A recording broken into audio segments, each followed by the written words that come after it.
আম্মু শোনো, রাতে সূরা মুলক পড়ে ঘুমাবা, কবরের শাস্তি হবে না। আম্মু সকালে সন্ধ্যায় ইখলাস ফালাক নাস 3 বার করে পড়বা। আম্মু রাতে যখন ঘুমাবা তখন হাত দুটি এভাবে সামনে ধরে ইখলাস ফালাক নাস এইভাবে পুরো শরীর উপরে বলিয়ে নিবা।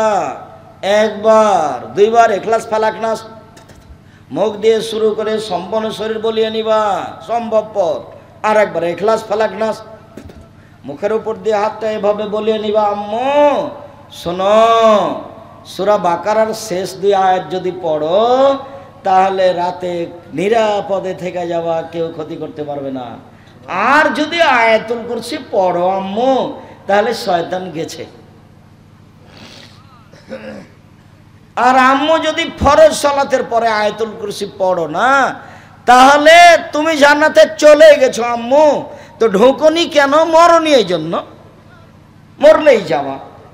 মুহাম্মদ সাল্লাল্লাহু আলাইহি ওয়াসাল্লাম এভাবে বলছেন, আমার স্ত্রী যেন আমার বোনদেরকে বিদ্যা শেখাতে পারে, সেই জন্য আমি কম বয়সের মেয়ে বিবাহ করিনি। 3 না তুরাজ্জলহুন্না, মানে তুরাজ্জলহুন্না, আমার স্ত্রী যেন আমার বোনদেরকে পরিপাটি করে রাখতে পারে, চুল আঁচড়ে সুন্দর করে ঝকঝকে করে রাখতে হবে, আমার বোনদের নখ কেটে রাখতে হবে, আমার বোনদের নখে এবং পায়ের নখে নেল আপনার মেহেদি দিয়ে সাজগোজ করে রাখতে হবে, নেল পালিশ দেওয়া হারাম, আমার বোনদেরকে ঝকঝকে করে চকচকে করে রাখবে, দাঁত পরিষ্কার করে রাখবে, তার নাম মা।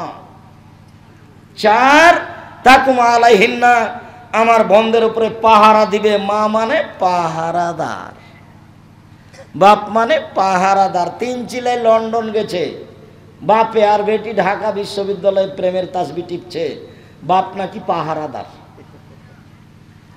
মা মেয়েকে কলেজে পাঠিয়ে দিয়েছে, দিয়ে বিবাহের শ্বশুরের বাড়িতে গিয়ে বিহায়ের বাড়িতে গিয়ে গল্প জমাচ্ছে, তার নাম মা। মা হলো পাহারাদার। বুঝলাম না পাহারাদার কাকে বলে। 1 মিনিট, এই ছেলে, তোমাদের হাই স্কুলের হেডমাস্টার যদি জানতে পারে যে আমার স্কুলের পাহারাদার আজকে জাগেনি, ঘুমিয়েছিল, তোমার হেডমাস্টার তাকে পাহারাদার রাখবে না, বাতিল করে দিবে। দেখো তোমার হেডমাস্টারকে গিয়ে বলো, একটা লোকের চাকরি উনি রাখবেন না, বাদ দিয়ে দিবেন। আর তোমার মা পাহারাদার, এই কথা আমি বলিনি, এ কথা মুহাম্মদ সাল্লাল্লাহু আলাইহি ওয়াসাল্লাম বলেছেন। দেখো তোমার মাই জানে না কাকে পাহারাদার বলে। এই ছেলে, তোমার মা জানে না শিষ্টাচার কি জিনিস, তোমার মা জানে না বিদ্যা কি জিনিস, তোমার মা জানে না পরিপাটি কি জিনিস, তোমার মা জানে না পাহারাদার কাকে বলে। এটা তোমার মা নয়, এটা তোমার সৎ মা, এটা তোমার মা নয়, এটা তোমার খালা। এরপরে বলছি, তোমার মা এ কথাই ঠিক, এটা তোমার মা এ কথাই ঠিক, তোমার মা জিম্মেদারি পালন করেনি, তোমার মা তোমাদের পরিবারকে কবর দিয়েছে, তোমার মা তোমাদের পরিবারকে জাহান্নামে ঠেলে দিয়েছে। সাবধান থাকো। প্রসাব করাতে পারলেই মা হওয়া যায় না, বাচ্চাকে দুধ খাওয়াতে পারলেই মা হওয়া যায় না, নীতির নাম মা।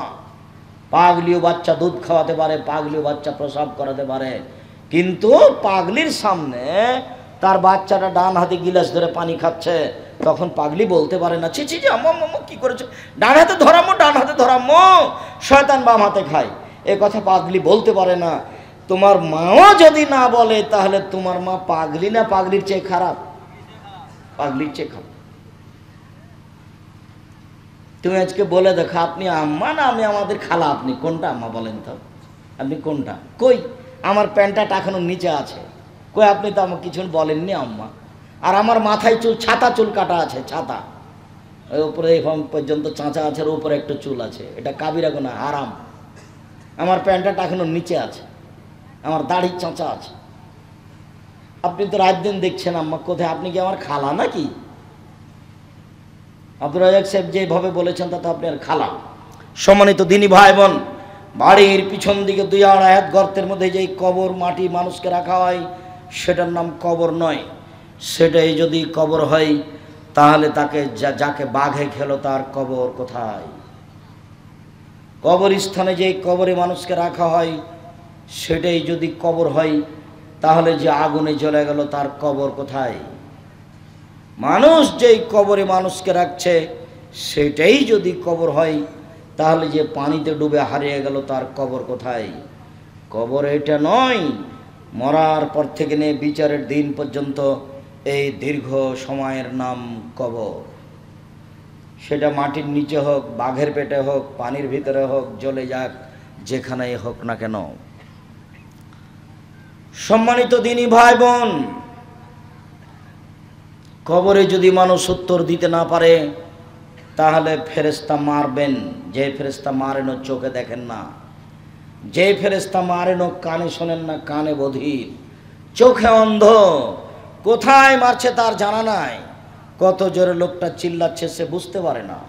আল্লাহর নবী বলছেন ইয়াসিও সাইহাতান, সে বাপ প্রিয় মারে করে চিল্লায়, ইয়াসমা মা বাইনাল মাশরিক ওয়াল মাগরিব, সারা পৃথিবীতে যত জীবজন্তু, কীট পতঙ্গ, পদার্থ, জড় পদার্থ আছে সেও শুনতে পায় তার এই কবরের চিৎকার, কিন্তু মানুষ এবং জিন শুনতে পায় না।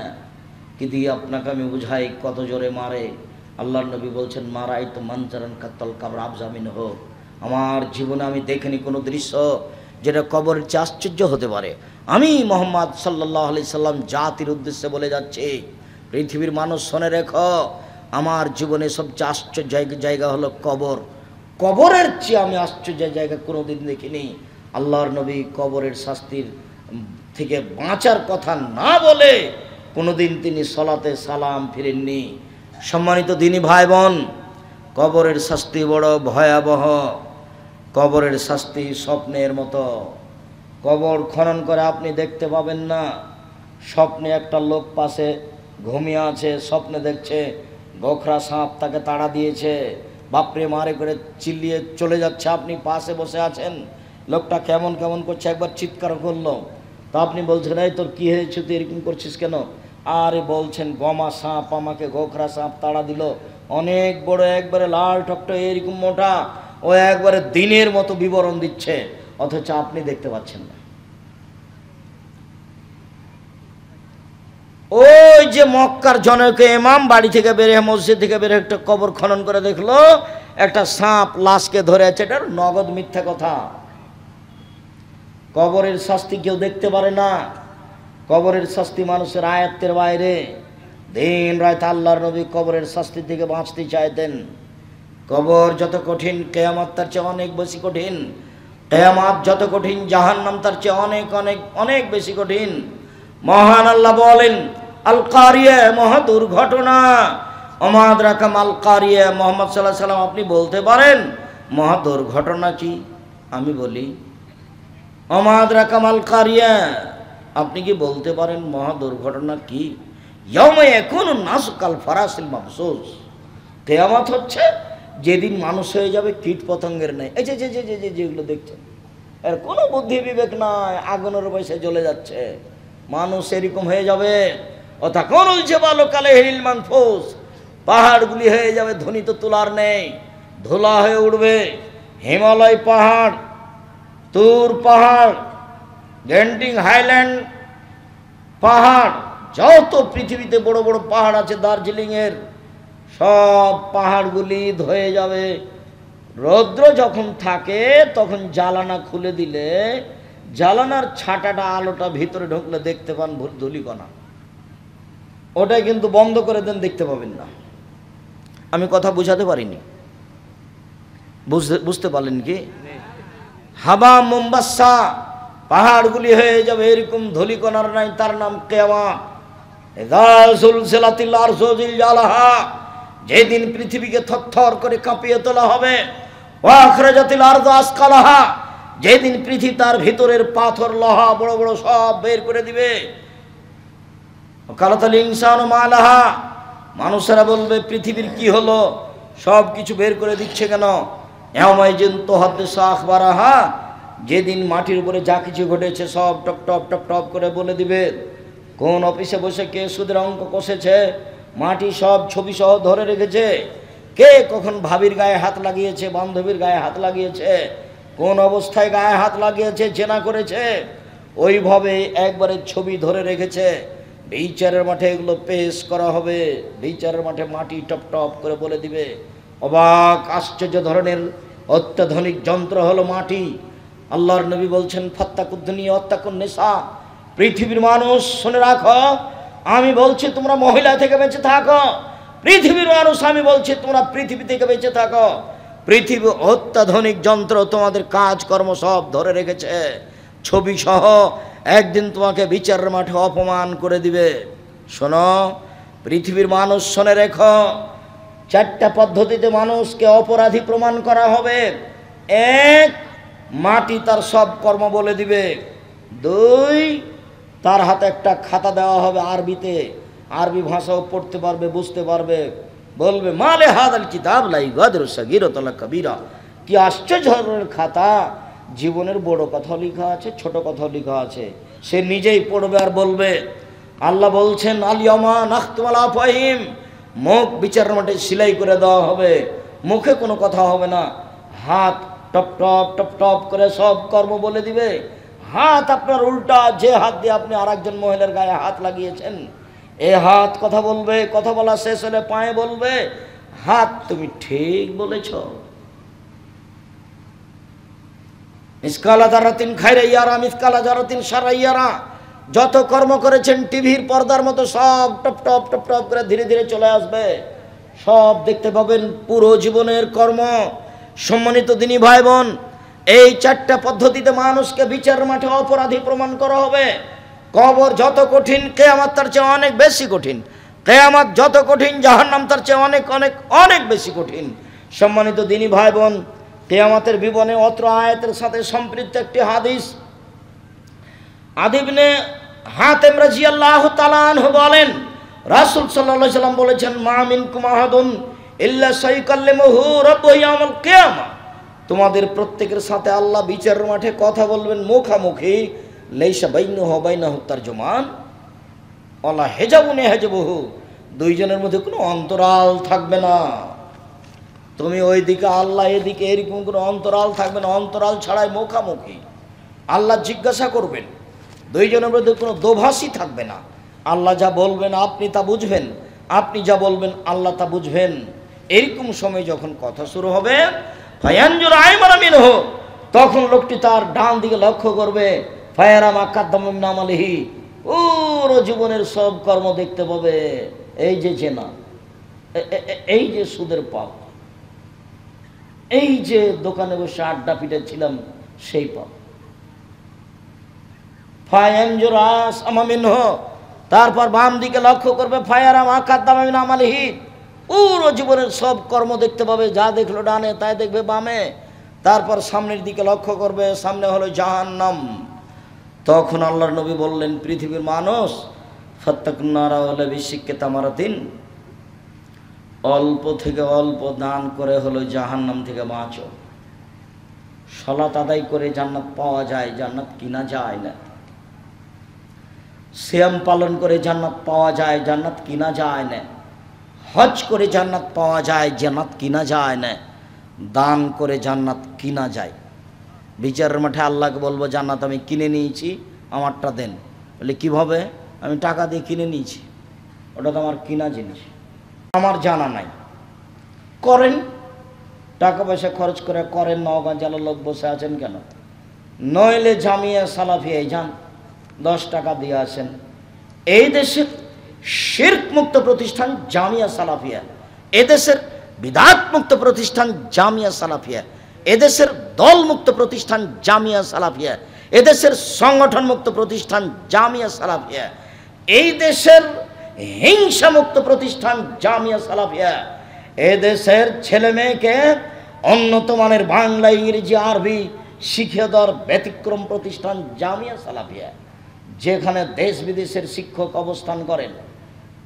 আপনার বাড়ির পাশে যেটা আছে জামিয়া সালাফিয়া ডাঙ্গিপাড়া পাওয়া রাজশাহী, এটা 20 বিঘা জমির উপরে এখানে একটা মসজিদ হয়েছে, 4 তলার কাজ চলছে, 90% জমির উপরে, যার 1 তলায় 3000 মানুষ সালাত আদায় করতে পারে। এখানে একটা একাডেমিক ভবন তৈরি হয়েছে, 3000 ছাত্র একসাথে ওখানে ক্লাস করতে পারে। আর আপনার যেটা জামিয়া সালাফিয়া রূপগঞ্জ, নারায়ণগঞ্জ, ঢাকা, এইটা 51 বিঘা জমির উপরে, যেদিকে মেয়েরা অংশ আছে, মেয়েদের অংশ প্রায় 20 বিঘা হবে, বাকি ছেলেদের অংশ আছে। এইখানে একটা মসজিদের কাজ আরম্ভ হয়েছে 200 শতক জমির উপরে। ভারত, বাংলাদেশ, পাকিস্তানের আহলে হাদিসের সঠিক আকীদার সবচেয়ে বড় মসজিদ, যার 1 তলায় 10,000 মানুষ সালাত আদায় করতে পারবে। কাজ আরম্ভ হয়েছে 200 শতক জমির উপরে। জামিয়া সালাফিয়া তেঘরা বিরল দিনাজপুর হাই রাস্তার সাথে লাগা প্রায় 20 বিঘা জমির উপরে। যদি নওগাঁ জেলায় এরকম কোনো 10টা টাকা দেওয়ার মতো প্রতিষ্ঠান না থাকে, তাহলে বাড়ির পাশে জামিয়া সালাফিয়া ডাঙ্গিপাড়ায় দিয়ে আসেন, না হলে রূপগঞ্জ নারায়ণগঞ্জে দিয়ে আসেন। এই জামিয়া সালাফিয়ায় 4500 ছেলে মেয়ে আছে, 305 জন এতিম আছে, 500 জন অসহায় আছে, 250 জন শিক্ষক শিক্ষিকা কর্মচারী আছেন, যাদের প্রতি মাসে বেতন লাগে 30 লক্ষ।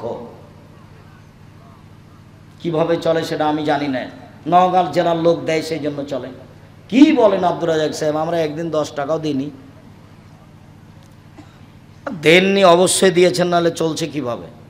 জামিয়া সালাফিয়া কোনো বিদেশি সংস্থাই চলে না, জামিয়া সালাফিয়া কোনো ব্যক্তিগত মানুষের সহযোগিতাই চলে না, জামিয়া সালাফিয়া আপনাদের মতো সাধারণ মানুষের সহযোগিতাই চলে। যদি নওগাঁয় আপনার এরকম কোনো প্রতিষ্ঠান না থাকে জাহান্নাম থেকে বাঁচার, জামিয়া সালাফিয়া দিয়ে আসেন। সামনে বৃহস্পতিবার শুক্রবার জামিয়া সালাফিয়া রূপগঞ্জ নারায়ণগঞ্জ সম্মেলন হতে যাচ্ছে, প্রতিষ্ঠান দেখে আসা হবে, মসজিদের কাজ দেখে আসা হবে। আপনি আমার দিনী ভাই হিসাবে রূপগঞ্জ জামিয়া সালাফিয়ার সামনে বৃহস্পতিবার সোমবার দেশ বিদেশের সর্বোচ্চ শিক্ষিত মানুষ বিষয়ভিত্তিক বক্তব্য দিবেন। সেখানে কোনো বদনাম গীবাত হবে না, কোনো দলের কথা হবে না। দল মুক্ত প্রতিষ্ঠান জামিয়া সালাফিয়া, সংগঠন মুক্ত প্রতিষ্ঠান জামিয়া সালাফিয়া, হিংসা মুক্ত প্রতিষ্ঠান জামিয়া সালাফিয়া, শিরক মুক্ত প্রতিষ্ঠান জামিয়া সালাফিয়া, বিদআত মুক্ত প্রতিষ্ঠান জামিয়া সালাফিয়া। ছেলে মেয়েকে বাংলা ইংরেজি আরবি উন্নত মানের শিক্ষা দেওয়ার মাধ্যম জামিয়া সালাফিয়া।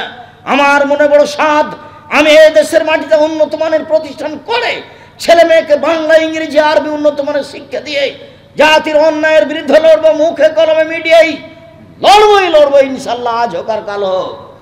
আমি মুখে লড়ে যাচ্ছি, কলম আমার পাশে আছে, মিডিয়া আমার সামনে আছে। 32 বছর আমি জাতিকে ফাঁকি দিনি। জাতির যদি রাস্তাঘাট করে দিতে না পারি, জাতির যদি স্কুল কলেজ করে দিতে না পারি, জাতিকে চূড়ান্ত সঠিক ধর্ম দিতে পারবো ইনশাআল্লাহ। ধর্মের ব্যাপারে জাতিকে ফাঁকি দিয়ে আমি আব্দুর রাজ্জাক বিন ইউসুফ পরকাল হারাতে রাজি নই। আপনাদের জানের প্রতিষ্ঠান জামিয়া সালাফিয়া, আমার মনে বড় সাধ এদেশের প্রত্যেকটা বড় জেলায় জামিয়া সালাফিয়া তৈরি করে জাতির অন্যায়ের বিরুদ্ধে লড়বো ইনশাআল্লাহ, আজ হোক আর কাল হোক। বাস্তব চলছে, আপনাকে আমি আরো বাস্তব দেখাবো ইনশাআল্লাহ। বলছিলাম সম্মানিত দিনী ভাই বোন, কিয়ামতের মাঠ বড় ভয়াবহ মাঠ। রাসূল সাল্লাল্লাহু আলাইহি সাল্লাম বলছেন, তুদনা শামসু ইয়াউমাল কিয়ামা, সূর্যকে সেদিন মানুষের মাথার উপরে করে দেওয়া হবে। কামেকদারে মাইলিন, 1 মাইল উপরে থাকবে। অর্ধ হাত যেটা শুনেছেন সেটা মিথ্যা কথা। তখন মানুষের শরীর থেকে ঘাম বের হবে।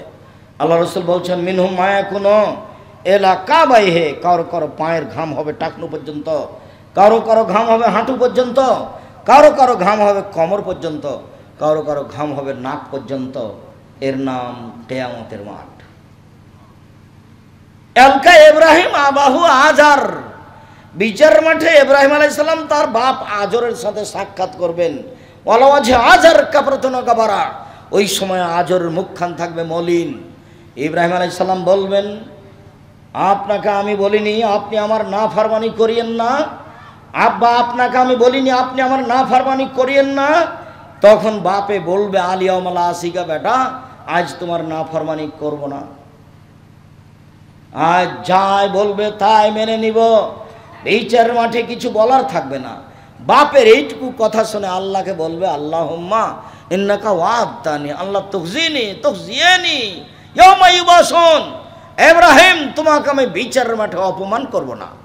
আজ আমার বাপ জাহান্নামে যাবে, আমি জান্নাতে যাব, এর চেয়ে বড় অপমান কি হতে পারে? তুমি আমার সাথে ওয়াদা করেছো ইব্রাহিম, তোমাকে আমি বিচার মাঠে অপমান করব না। আজকে আমার বাপ জাহান্নামে যাবে, আমি জান্নাতে যাব, এর চেয়ে বড় অপমান কি হতে পারে? তখন আল্লাহ বলবেন, ইব্রাহিম ইন্নী হারামতুল জান্নাত আলাল কাফিরিনা, যারা আমাকে মানেনি, আমার নবী ইব্রাহিমকে মানেনি, তারা কাফের, আমি তাদেরকে জান্নাতে দেব না। ইব্রাহিম আলাইহিস সালাম তার বাপকে জান্নাতে নিয়ে যেতে পারবেন না, ইব্রাহিম আলাইহিস সালামের বাপ জাহান্নামে যাবে। আব্দুর রাজ্জাক সাহেব বলেছেন যে মুহাম্মদ সাল্লাল্লাহু আলাইহি ওয়াসাল্লামের বাপ মা জাহান্নামে যাবে। তখন হুজুর এমন খেপে গেছেন, একেবারে তেলে বেগুনে জ্বলে গেছে। যাক, জাহান্নাম না জান্নাত যাই হোক, 1 মিনিট, এইটা বুখারী মুসলিমের হাদিস। বিচারের মাঠে ইব্রাহিম আলাইহিস সালাম তার বাপের কিছুই করতে পারবেন না, মানুষ হিসেবে দ্বিতীয় মহামানব ইব্রাহিম আলাইহিস সালাম। সময়ে সময়ে মুহাম্মদ সাল্লাল্লাহু আলাইহি সাল্লামের চেয়ে ইব্রাহিম আলাইহিস সালাম অনেক দামি। যখন সপ্তম আকাশের উপরে আমাদের নবী গেলেন জিবরাইলের সাথে, তখন জিবরাইল আমাদের নবীকে বললেন, ও ইব্রাহিম, ও আবুকা ফাসাল্লাম আলাইহি, ইনি হচ্ছেন ইব্রাহিম, ইনি আপনার বাপ, আপনি তাকে সালাম দেন।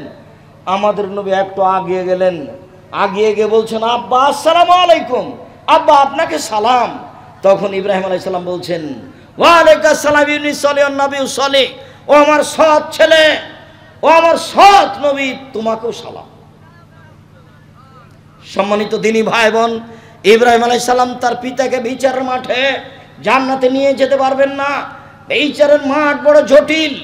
আপনাকে দেখাচ্ছিলাম, বিচারের মাঠে কেউ কারোর সাথে কথা বলতে পারবে না,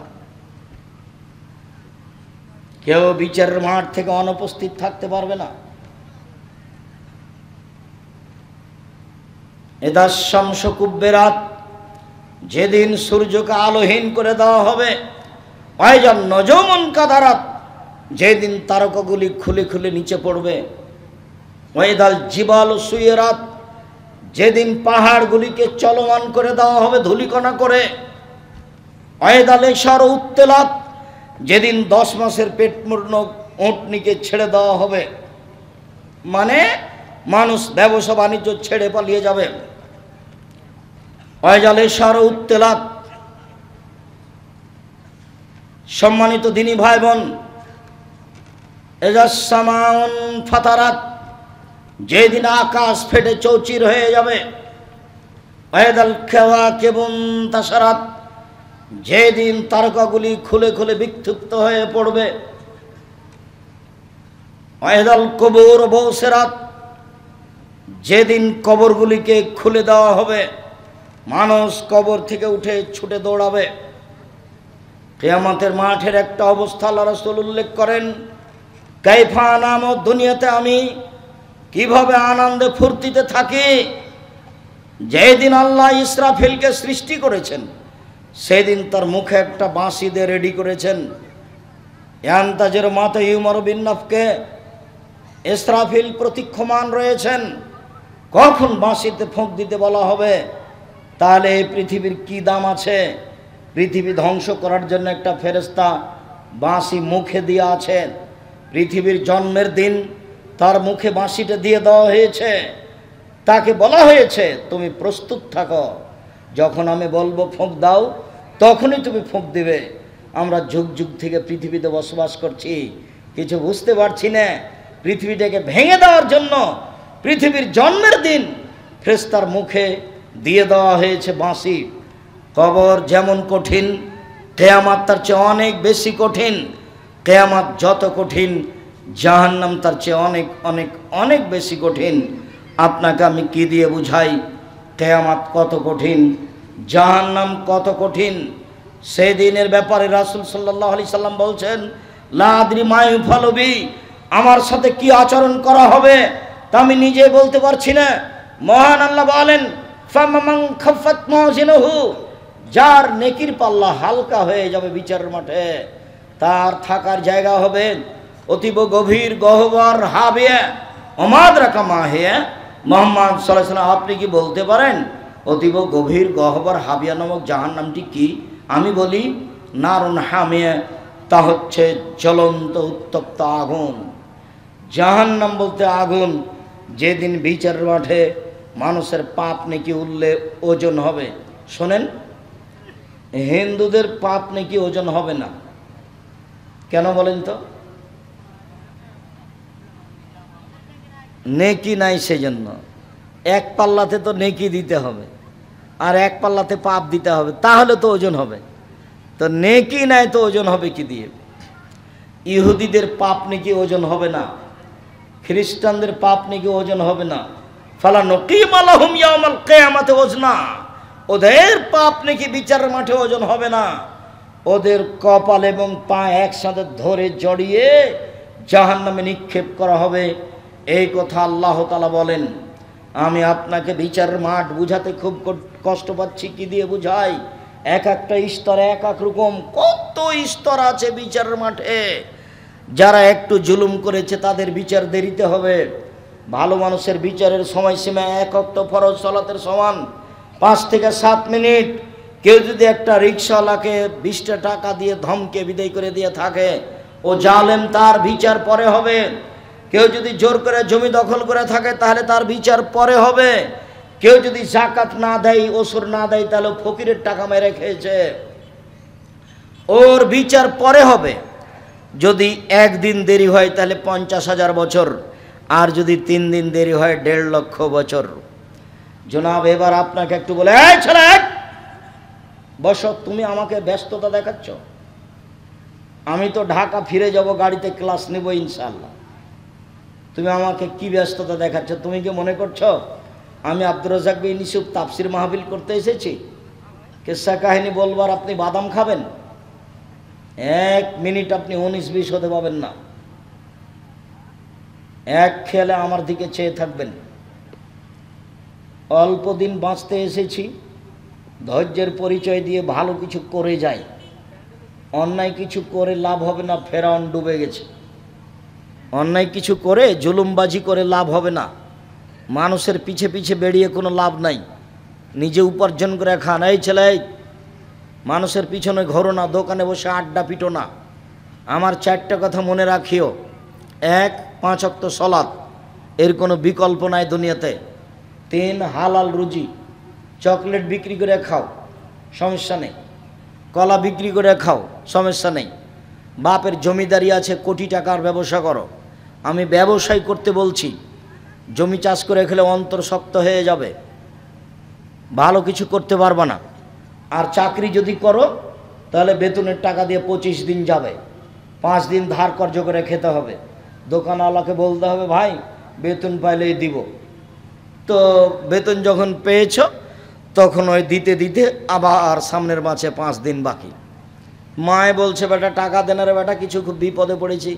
আম্মা, এ মাসে তো পারলাম না, দেখি সামনে মাসে দেখি, চেষ্টা করি। সামনে মাসেও পারেনি। জীবনটা এভাবে এলোমেলো পার হয়ে গেল, কিছু করতে পারবা না। আর যদি বউ একটু তোমার প্রতিকূলে হয়, অনুকূলে না হয়, বউ পরীক্ষা করবে, একটু দেখবা, পরীক্ষা করবে, করো তো। কালকে সকালে একবারে নতুন 1000 টাকার নোট 3টে তোমার মার হাতে দিয়ে দিবা, তোমার বইয়ের সামনে। তোমার বইয়ের মুখখান দেখিও তো কেমন লাগে। তোমার বউ মনে করছে আমার স্বামী ধপ করে আকাশ থেকে আমার কোলে পড়ে গেছে, তাই এ স্বামী। যদিও তোমার বউ জানে যে কে কেমনভাবে দুনিয়াতে আসে, তোমার খবর তোমার মা জানে। আমার মা আমি যখন বললাম 1982 সালের 16 মে রোজ সোমবার সকাল 6টার সময় বাড়িতে ঢুকে আমি বলছি, মা আমি ইন্ডিয়া চলে গেল। তখন আমার মার হাতে আটা লেগেছিল। কেন আমার মা এত সকালে রুটি বানাচ্ছেন তা আমার মনে নেই। চুলাতে ভাত রেডি হয়ে আছে, তারপরেও কেন আটা হাতে আমি বুঝতে পারি না। আমার মা আমার পিছনে পিছনে হাঁটতে লাগলেন, বলতে লাগলেন, ইন্ডিয়া যাস না, পুলিশে ধরে মারবে। আমার মা অনেক দীর্ঘ সময় ধরে অনেক পথ হেঁটে চলে আসলেন। আমার মা যখন দেখলেন আমি আর ফিরবো না, তখন আমার মা ফিরে আসলেন। আমি আল্লাহকে বলি, আমার মা কি করেছে সেটা আমি দেখতে চাই না। আমার মা আমাকে পড়ানোর জন্য জীবন বাজি রেখে চেষ্টা করতো, তুমি তাকে মাফ করো। আমি একদিন প্রতিষ্ঠানে যাব না বলে না চলে পড়তাম। দেরি করে নদী থেকে আসছি, গ্রামের মানুষ আমরা দৌড় দিয়ে নদীতে গিয়ে নামতাম, সাঁতার দিতাম। অনেক দেরি করে এসেছি, যাব না এই জন্য। 12টা বেজে গেছে, আমার মা খাওয়ার নিয়ে রেডি হয়ে আছে। আমাকে বলছে তাড়াতাড়ি খেয়ে নে, আজকে তুই মাদ্রাসা যাবি। আমি বলছি যাব না। বলছে না যেতে হবে। আমি বলছি না যাব না, যেতেই হবে।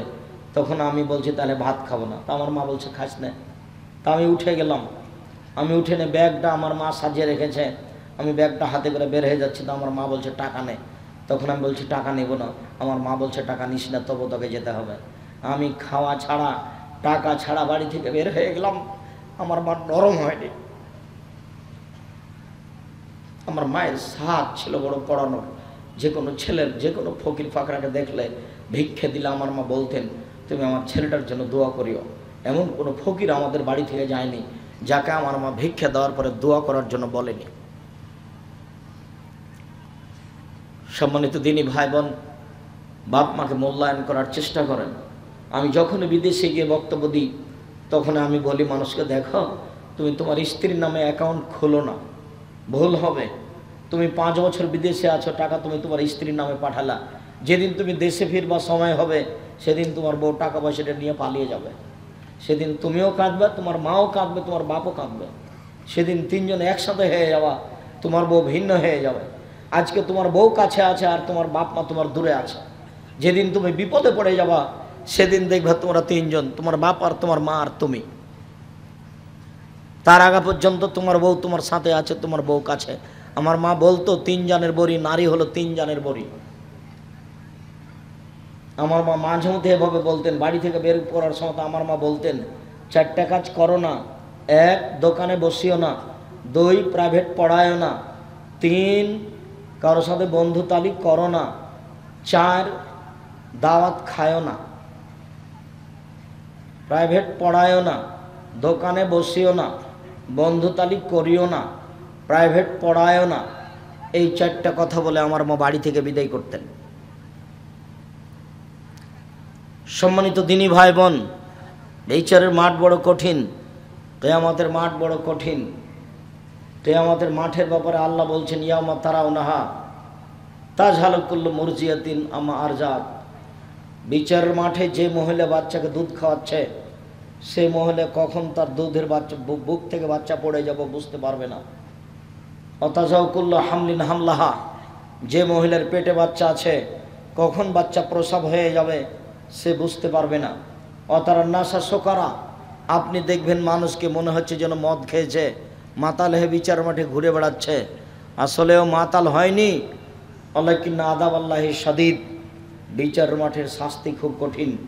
এই জন্য মানুষকে দেখা হবে মানুষের বুদ্ধি টুদ্ধি নেই। আল্লাহ রাসূল বলছেন ইহশারুন নাস ইয়াউমাল কিয়ামা হুফাতান ওরাতান গরলা, বিচারের মাঠে মানুষকে একাত্রিত করা হবে, কারো খাতনা দেওয়া থাকবে না, পায়ে জুতা থাকবে না, কারো পরনে কাপড় থাকবে না, মহিলা পুরুষ সবাই উলঙ্গ থাকবে। তখন আয়েশা রাদিয়াল্লাহু তাআলা আনহা বলছেন আল্লাহর নবী আর রিজালুন নিসা জামিআন বাজুম ইলা বাজিন, মহিলা পুরুষ একসাথে উলঙ্গ হয়ে থাকবে। আল্লাহর নবী একজন আরেকজনের দিকে দেখবে, এটা কেমন হয়ে গেল? আপনি কি বললেন? বিচার মাঠে মানুষ উলঙ্গ হয়ে থাকবে, কারো পরনে কাপড় থাকবে না, একজন আরেকজনকে দেখবে। তখন আল্লাহ রাসূল বলছেন আয়েশা আলাম রাশাদ মিন যালিকা ইয়ানজুর বাজুম ইলা বাজিন, সমস্যার চেয়ে অনেক অনেক অনেক জটিল। কেউ কাউকে তাকিয়ে দেখবে এরকম কোনো বুদ্ধি কারো থাকবে না। আসলে তোমাকে বুঝাতেই পারিনি কিয়ামতের মাঠ কত কঠিন।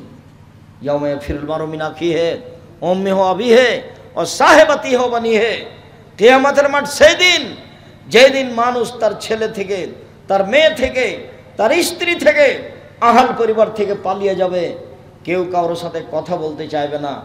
তার নাম কিয়ামতের মাঠ। সম্মানিত দিনী ভাই বোন, আমার 4টা কথা মনে রাখিয়েন। 1 5 ওয়াক্ত সালাত, 2 হালাল রুজি, 3 কোরআন তেলাওয়াত, প্রত্যেক দিন একটু হলেও কোরআন পড়িয়েন। কিছুই যদি না পারেন তাহলে আমার একটা পরামর্শ থাকলো, সূরা ইখলাস 3 বার অন্তত নিজেকে বলে রাখেন যে আমি কোরআন মাজিদ পড়েছি। কি পড়েছ? সূরা ইখলাস 3 বার পড়েছি। হ্যাঁ পড়েছ, এইটুকু প্রমাণ করেন যে আমি পড়ি। 4 দুইজন যেখানে বসে আছে সেখানে বসবেন না। যার নাম আড্ডা পিটা, দোকানে হোক, মাঠে হোক, ঘাটে হোক, আড্ডা পিটা এই জিনিসটা খুবই বিপজ্জনক, খুবই বিপজ্জনক। অজান্তে এমন একটা পাপ করেছেন যেটা মানুষের গীবত, খেয়ালই করেননি। আমি আপনাকে কথার কথা বলে রেখেছি যে আপনি 2 জন দোকানের সামনে বসে আছে, ল্যাংটা মেন আসছে আর আপনি ওখানে গেছেন, ওরা আর একজনের বদনাম করছে, তা আপনি দাঁড়িয়ে বলছেন চট করে আসলে ঠিকই বলেছেন, ও আসলেই খারাপ। এখন আপনি জান্নাতে যান দেখি, যদি এই পাপ ক্ষমা হয়ে যায়। ইসলাম ধর্ম মিথ্যা,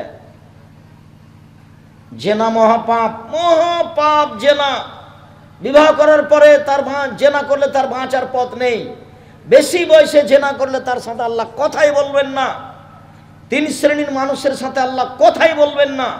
বিচারের মাঠে তার 1 শ্রেণীর মানুষ হচ্ছে বেশি বয়সে জেনা করে যে, 2 মিথ্যা কথায় দায়িত্ব পালন করে যে, হেড মৌলানা, headmaster, principal, vice chancellor, jail super, chairman, member, MP, মন্ত্রী, আপনার মসজিদের সভাপতি, সেক্রেটারি, স্কুলের সভাপতি, সেক্রেটারি, যারা মিথ্যা কথায় দায়িত্ব পালন করে, প্রতি বছর যদি হজ করে তবু আল্লাহ তার সাথে কথা বলবেন। অল মুসবেল, পায়জামা প্যান্ট লুঙ্গি টাকনো নিচে যে রাখে তার সাথে আল্লাহ কথা বলবেন না, মহাপাপ। তারপরে যদি আল্লাহকে বলে আল্লাহ আমার ভুল হয়েছে, আমি জেনা করেছি, আমাকে মাফ করো, আল্লাহ বলবেন আচ্ছা ঠিক আছে যা, আমি ৭০ বছর বয়সে একদিনে সালাত আদায় করিনি, আমাকে মাফ করো, আচ্ছা করলাম যা। আমি কোটি কোটি টাকার সুদ খেয়েছি, আমার ভুল হয়েছে, আমি লেনদেন বন্ধ করলাম, আমাকে মাফ করো, আচ্ছা যাও করলাম। আল্লাহ আমি যে সেদিন দোকানে দাঁড়িয়ে বলেছিলাম আসলেও খারাপ, এটা মাফ করো। বলছে আমি কি জালেম যে আমি পাপ ক্ষমা করে দেবো? তুমি আর একজনের বদনাম করেছ, আমি ক্ষমা করব? মানে আমি যদি ক্ষমা করে দিতাম, আমি আল্লাহ জালেম, আমি জুলুম করি না, আমি আল্লাহ জুলুম আমার উপরে হারাম করেছি। এখন যদি হজ করতে চলে যান আর যদি না আসেন কোনো দিন, মরা পর্যন্ত যদি কাবা ঘরের গিলাপ ধরে বলেন আল্লাহ আমি যে ওই লোকটার বদনাম করেছি, আমাকে মাফ করো, আল্লাহ যদি ক্ষমা করে দেন আল্লাহ হবেন জালেম। আল্লাহ বলেছেন আমি জুলুম করব না, আমি আমার উপরে জুলুম হারাম করেছি, আমি ওই পাপ ক্ষমা করব না। যার বদনাম করেছো তার হাত ধরে ক্ষমা নেও, ক্ষমা করলে ভালো। আর যদি ক্ষমা না নেও, বিচারের মাঠে তোমার ওই পরিমাণ নেকি তাকে দিয়ে দেবো। তোমার যদি নেকি না থাকে, ওর পাপ নিয়ে তোমার উপরে চাপিয়ে দেব। বুঝা গেল কথা কি? তাহলে ক্ষমা এটা তোবা করে হবে না। এই বোকা ছেলেগুলো, তার জন্য আমি তোমাদেরকে বলি, দেখো এইভাবে উমুকের চরিত্র ফুলের মতো পবিত্র বলে ঘুরে বেড়ায় না। দল সংগঠন করলেই আর একজনের কি করা লাগবে? বদনাম লাগবে, গীবত করা লাগবে। এমন কোনো বেটা দল সংগঠন করে বদনাম করে না। আমি তোমার মরা পর্যন্ত সময় দিলাম, তুমি বের করবা। তোমার কথাই বলছি, তুমি নিজেকে প্রমাণ করতে পারবে না, খুব কঠিন জিনিস। তুমি ওর সাথে গেছো মানে তোমাকে তো বদনাম করা লাগবেই। ৯৫ ভাষায় তো তোমার বাপকে বদনাম করা লাগবে। তুমি তো করবে, তোমার বাপও করবে। যার জন্য বলেছি হালাল রুজি উপার্জন করেন, মানুষের বাড়িতে কাজ করে হোক, মানুষের বাড়িতে কাজ করে বসবাস করবো, জীবিকা নির্বাহ গৌরবে জীবিকা নির্বাহ করবো। কারো অধীনে থাকতে রাজি নই, কারো পিছনে পিছনে ঘুরতে রাজি নই। 4 নম্বরটা থাকলো দোকানে বসে আড্ডা পিটবেন না। আড্ডা পিটা চিরদিনের জন্য হারাম, বসবেনই না। দোকানে এসেছেন, জি আসসালামু আলাইকুম, ভাই লবণ আছে? জি 1 কেজি দেন। এ আছে কাঁচা মরিচ আছে? জি 100 দেন।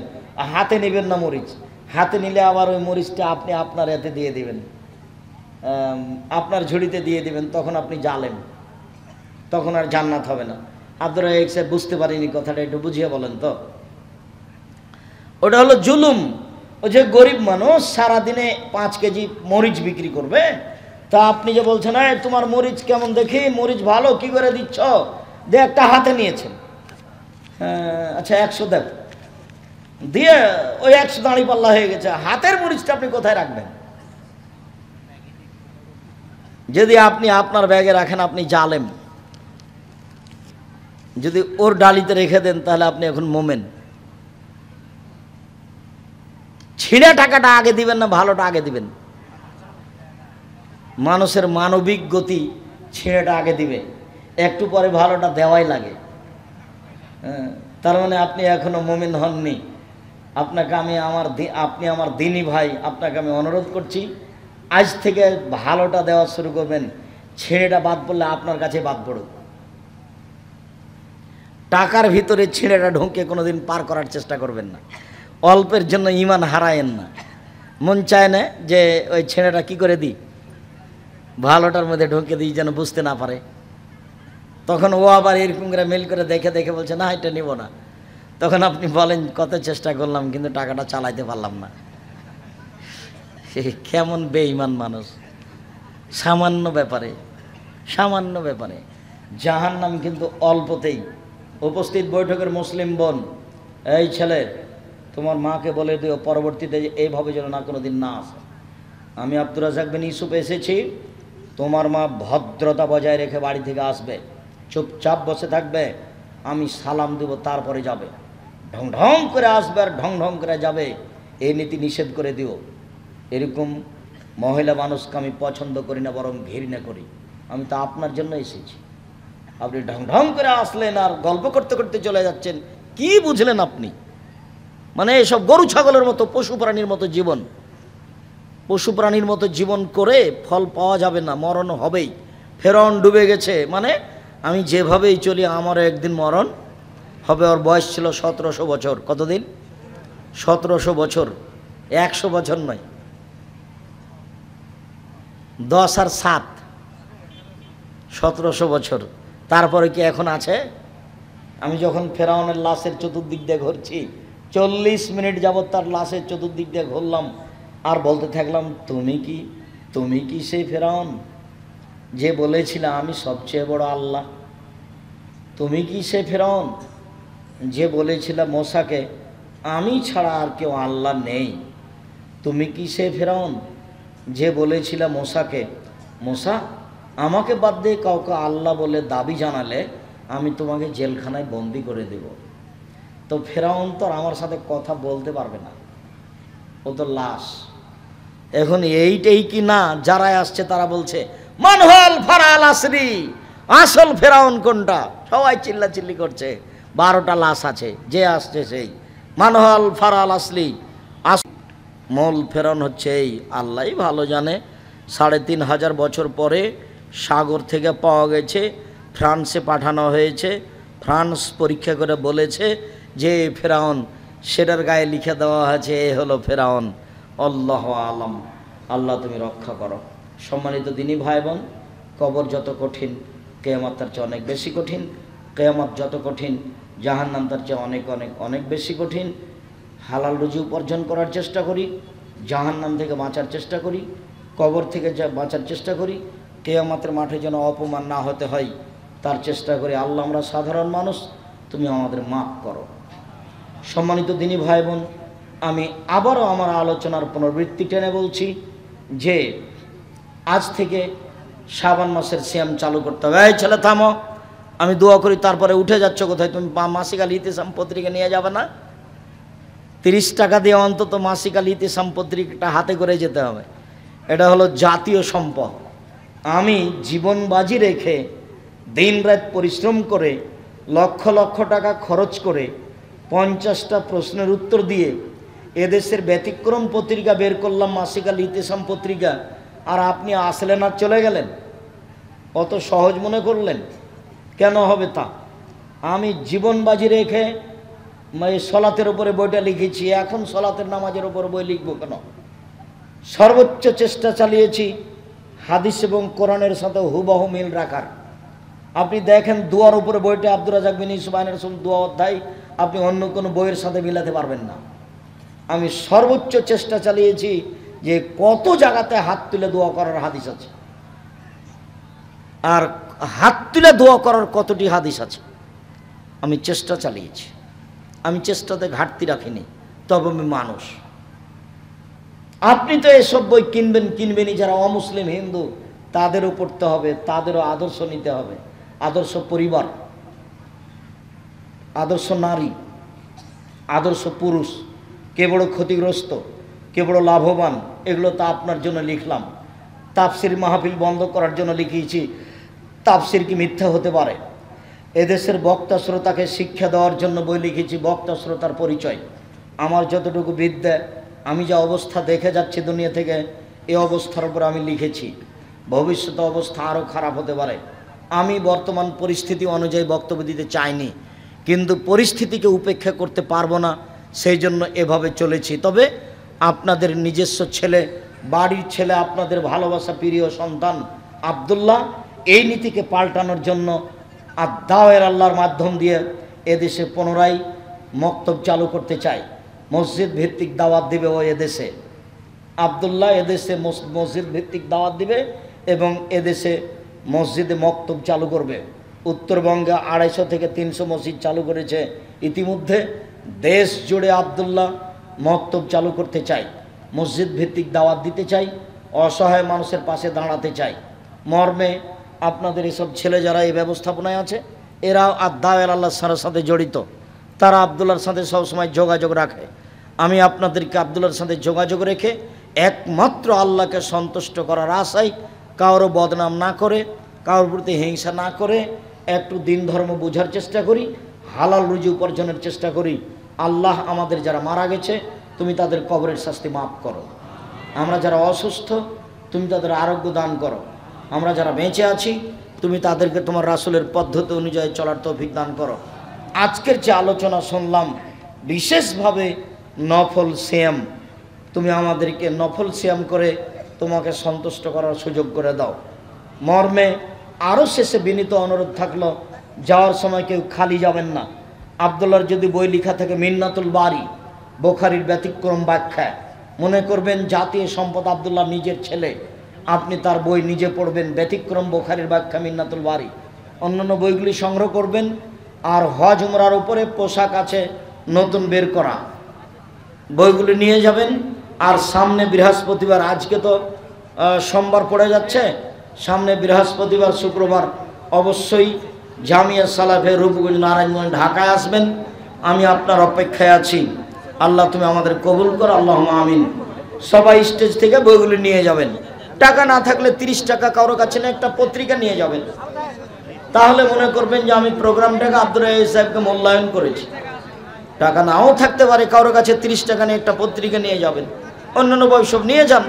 আর আমি আমার দিনী বোনকে বলছি, আদর্শ পরিবার, আদর্শ নারী, এগুলো আপনি নেন। শিক্ষা বনাম জাহেলিয়াত, গরম পানি দাও।